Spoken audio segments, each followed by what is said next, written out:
you should be fired up today, sir, TJ Jefferson, because to me, the story of the night for me was the Philadelphia 76ers. That's the story of the night for me. You know, this team, let's just smash cut to about 6 weeks ago,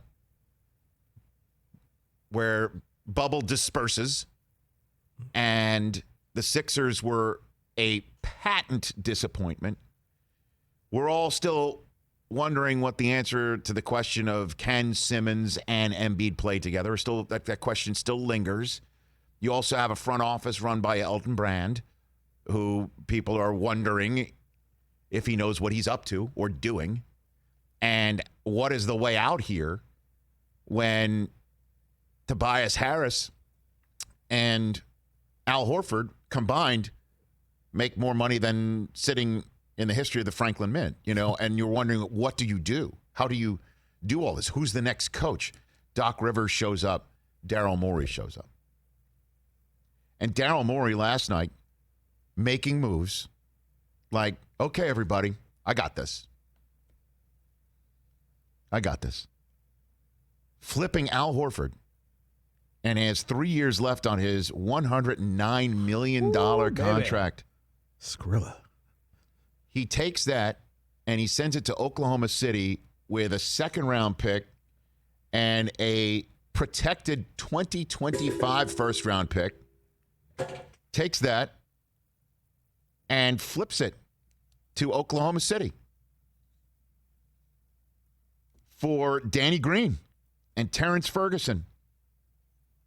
And Danny Green, as we know, is somebody with an outside shot that even here in Los Angeles, people wondered why he was taking a shot in the bubble towards the end of the NBA Finals. But it's a guy who's been in big games. He sure is. Has made big shots in big games. And he goes from Oklahoma City, like he spent as much time in Oklahoma City this week as I guess Bill Belichick was once the HC of the NYJ. He was traded in that Dennis Schroeder trade from over the weekend, and then it's just a way station for him to head off to Philadelphia. And he's got just 1 year, $15 million left in his contract. That's it. Just 1 year left. And this kid, Ferguson, is 22 years old.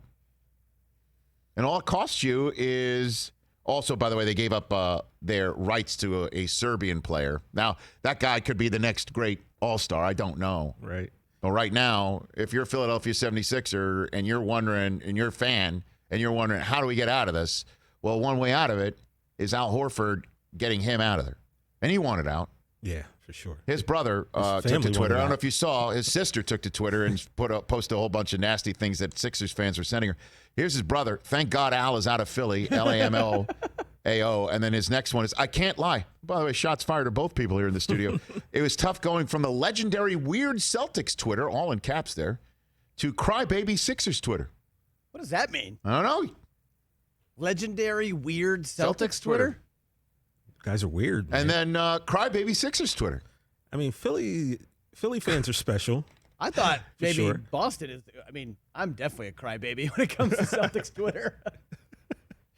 By the way, could you imagine you're Daryl Morey and you go to your bosses and say, I'll get Horford's contract out of here, and that'll save you in payroll and luxury taxes $25 million. Where do we sign up? And I know we need shooting, so let's get Danny Green and then a young defender, a guy who's got a nice reputation at age 22 of defending in Terrence Ferguson.